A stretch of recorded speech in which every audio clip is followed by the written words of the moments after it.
오늘은 멜팅팟 이론과 샐러드 볼 이론을 알아보도록 하겠습니다. 이민 정책의 대표적인 두 가지 형태인데요. 이 두 가지 이론과 더불어 각각의 이론과 유사한 이론들을 알아보겠으며 마지막 부분에 다문화주의 시대에 필수적으로 갖추어야 할 관용에 대해 공부해 보겠습니다. 그럼 시작합니다. 멜팅팟 이론과 샐러드 볼 이론은 익히 들어본 학생들도 많을 것입니다. 이 두 이론을 거론할 때 주로 언급되는 국가가 미국인데요. 미국의 건국 초기 이민 정책이 멜팅팟이었으며 이후 멜팅팟으로 인해 수많은 갈등이 발생하자 더 이상 멜팅팟을 사용하지 않고 샐러드 볼을 채택한 후 지금까지 이어지고 있습니다. 먼저 용광로 이론이라고 불리는 멜팅팟 이론의 사전적 정의를 보겠습니다.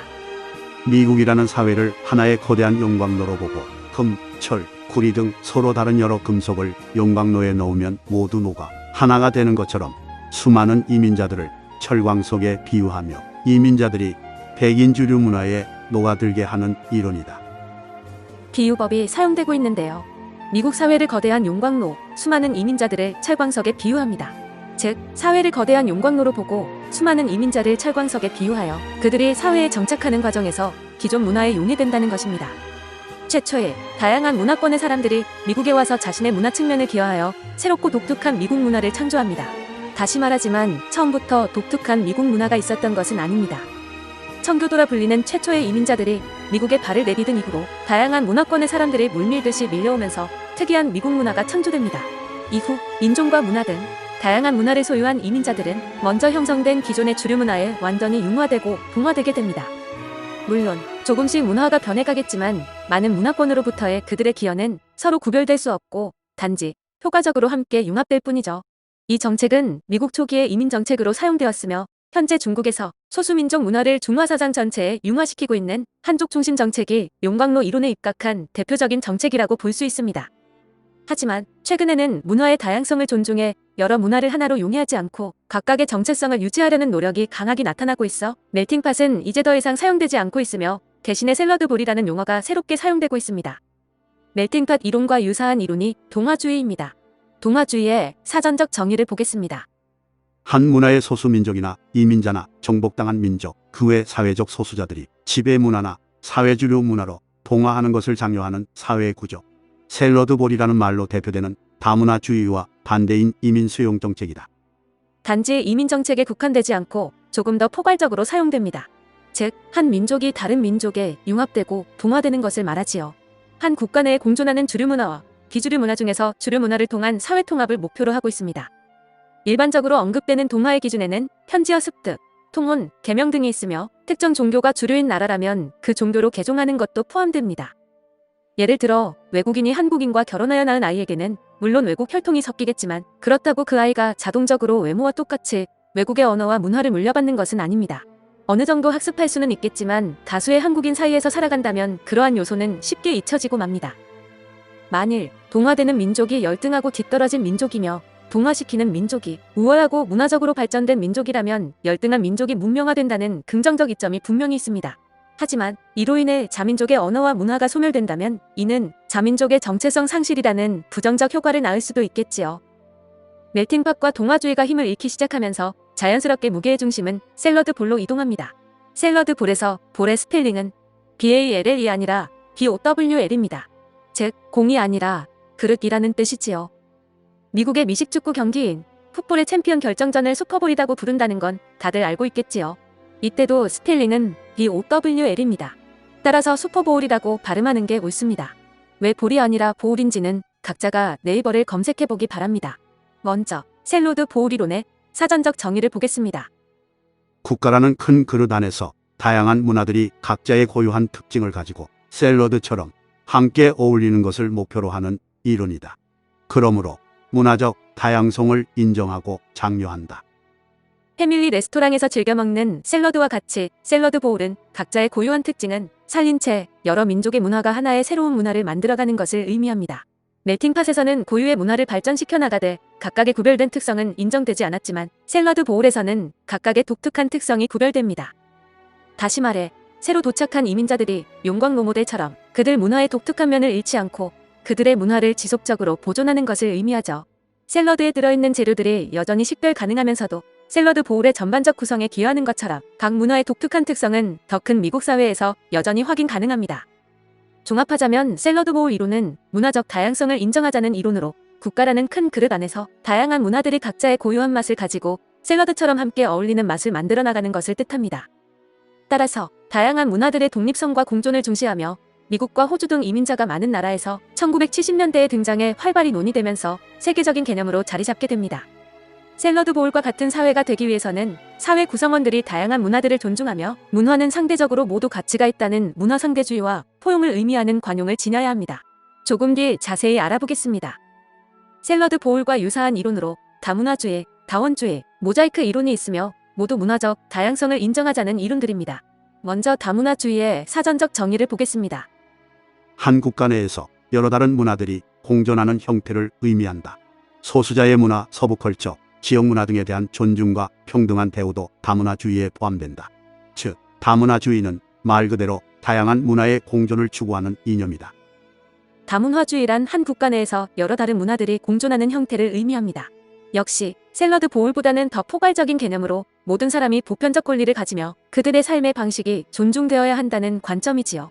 문화의 우열을 가리지 않고 문화를 그대로 인정하고 거기서 인류가 화합할 수 있을 거라는 기대에서 출발합니다. 다양성이 중시되는 인간 사회에서 다양한 문화와 인종이 어우러져 더 나은 미래를 열 수 있는 새로운 문화를 창출해낼 수 있을 거라는 이상적인 기대를 토대로 하고 있습니다. 여기서 중요한 점이 바로 상호 존중과 문화적 차이에 대한 톨레랑스라고 불리는 관용이며, 관용이 바로 다문화주의가 발전하기 위해 핵심적으로 갖추어야 할 요소입니다.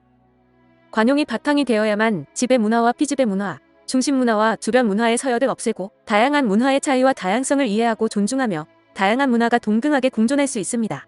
비슷한 개념인 다원주의의 사전적 정의를 보겠습니다.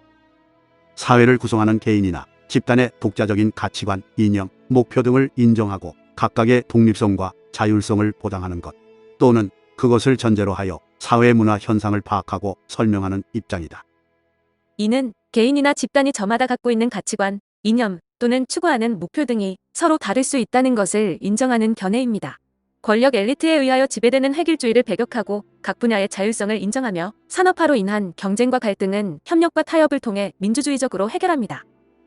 인종, 문화적 배경으로 중층화, 즉 계급이나 신분지위 등이 가운데인 중간계층의 문화와 여론이 중심이 되는 사회로 단일 집단에 의해 통치되지 않는 자본주의 산업사회의 국가를 의미합니다. 모든 공공정책들은 타협의 산물이므로 사회 누구든 집단이 공공정책에 영향을 끼칠 수 있습니다. 좀 전에 언급했듯이 샐러드 보울, 다문화주의, 그리고 다원주의가 핵심으로 갖추어야 할 요소는 관용입니다. 다원주의 사회에서는 각 개인의 다양한 삶을 허용하고 권장한다. 국가는 타인의 권익을 침해하지 않는 한 각 개인의 자유로운 삶에 간섭해서는 안 되며 각 개인도 서로의 자유로운 삶에 간섭해서는 안 된다. 따라서 타인의 삶의 방식을 존중하는 관용의 미덕이 필수로 요구된다. 관용은 현대사회의 특징인 다원주의가 뿌리내리는데 없어서는 안 될 필수적인 조건입니다. 이질적인 문화가 사이좋게 공존하려면 서로 다른 상대방 문화와 전통에 대한 이해와 수용이 필요합니다. 의견이 다를 때 당연히 논쟁은 할 수 있겠죠. 하지만 의견이 다른 사람에게 특정 입장을 강요해서는 안 됩니다. 그렇다면 관용의 정신을 갖추기 위해서는 무엇이 가장 필요할까요? 바로 오류 가능성입니다. 관용은 기본적으로 인간의 지적 능력의 한계, 즉 오류 가능성을 인정하는 데서 나오는 태도입니다. 인간은 인지 능력의 한계나 선입견, 편견 등의 개입으로 오류에 빠질 수 있기 때문에 타인의 삶에 대해 어떤 판단을 내릴 때도 항상 자신이 틀릴 수 있다는 점을 인정해야 합니다. 이미 고정관념과 관련된 수많은 모의고사에서 접해왔던 이야기입니다. 백그라운드 1권의 고정관념을 다시 시청하기 바랍니다. 그렇다면 오류 가능성에 대해 조금 더 깊이 공부해 보겠습니다. 인간은 자연과 사회의 현상을 감각기관과 함께 뇌의 작용으로 수용합니다. 문제는 감각기관은 물질로 이루어져 있기에 한계가 있으며 정신은 경험과 가치관에 의해 영향을 받으므로 오류 가능성이 늘 존재합니다. 정보화 시대에 수많은 정보를 접하게 되면서 인간은 인지과 부하를 줄이기 위해 선택적 지각과 무주의 맹시를 통해 정보를 취사 선택하게 됩니다. 이 과정에서 선입견과 편견이 항상 개입되게 마련이지요. 선입견은 미리 접한 정보가 강력하게 작용하여 대상에 대해 지니게 되는 고정된 평가나 견해를 말하며, 편견은 선입견이 합리화되고 굳어진 결과 어떤 사물이나 현상에 대해 갖는 적합하지 않은 의견이나 견해를 언급합니다. 종합하자면 선입견과 편견은 근거가 명확하지 않고 일단 형성되면 쉽게 변하지 않으며 그것과 관련한 일에 대해 무비판적이고 감정적인 태도로 반응하는 것을 말하는 것이지요. 결국 인지과부하를 줄이는 과정에서 선택적 지각과 무주의 맹시가 발동하여 선입견과 편견에 휩싸이는 순간 자신의 의견에 오류가 있을 수 있음에도 그 오류 가능성을 인정하기란 절대 말처럼 쉬운 것이 아닙니다. 신중하고 합리적으로 판단하려고 노력해도 오류 가능성을 인정하기란 사실상 불가능하다면 우리에게 남은 방법은 선입견과 편견을 최소화하는 수밖에 없습니다. 이때 필요한 것이 바로 관용입니다. 나 자신도 오류가 생길 수 있으니 타인 역시 언제라도 오류를 저지를 수 있음을 이해하고 포용하고 용서하고 품어주라는 말입니다. 자기 눈에 대들보는 보지 못하고 남의 눈에 티끌만 지적하는 인간들은 지금의 다문화주의 시대에서 제대로 사회생활을 할 수 없습니다. 타인을 나와 같은 입장에서 바라봐주는 공감의 정신이 필요한 시대입니다. 관용의 중요성을 강조한 철학자가 있어 소개합니다. 바로 질적 공리주의를 주창한 존 스튜어트 밀입니다. 그는 관용의 철학적 의미를 고안한 것이 아니라 경험을 통해 관용의 중요성을 강조합니다. 그가 과거의 탁월한 인물들을 일일이 살펴보니 오늘날 아무도 시인하지 않는 여러 가지 일들을 행하거나 찬양한 적이 있음을 발견하고 모든 사람들에게는 오류의 가능성이 있다고 말합니다. 위대한 철학자, 사상가, 정치가들의 삶을 간접 경험해본 것이지요. 그들에게 오류 가능성이 있다면 일반적인 우리에게는 더 큰 오류 가능성이 늘 존재할 수밖에 없습니다. 그러므로 관용이 필요한 것입니다. 밀은 자기의 오류를 토의와 경험으로 시정할 수 있는 가장 효율적인 방법은 관용밖에 없다고 합니다. 실수하지 않는 것은 불가능하니 타인이 실수하더라도 관용을 베풀라는 겁니다. 따라서 관용은 기본적으로 양심, 사상, 표현의 자유를 허용합니다. 하지만 이 말은 어차피 모든 인간은 실수를 할 것이고 나의 실수를 관용으로 보아줄 것이니 하고 싶은 말을 맘껏 하라는 말이 아닙니다. 구성원의 인권과 공동체의 근간이 되는 가치를 침해하는 행위나 태도에 대해서는 관용을 베풀어서는 안 됩니다. 말을 하는 사람 역시 타인에 대한 관용을 가질 경우에만 관용이 허용되는 것이지요.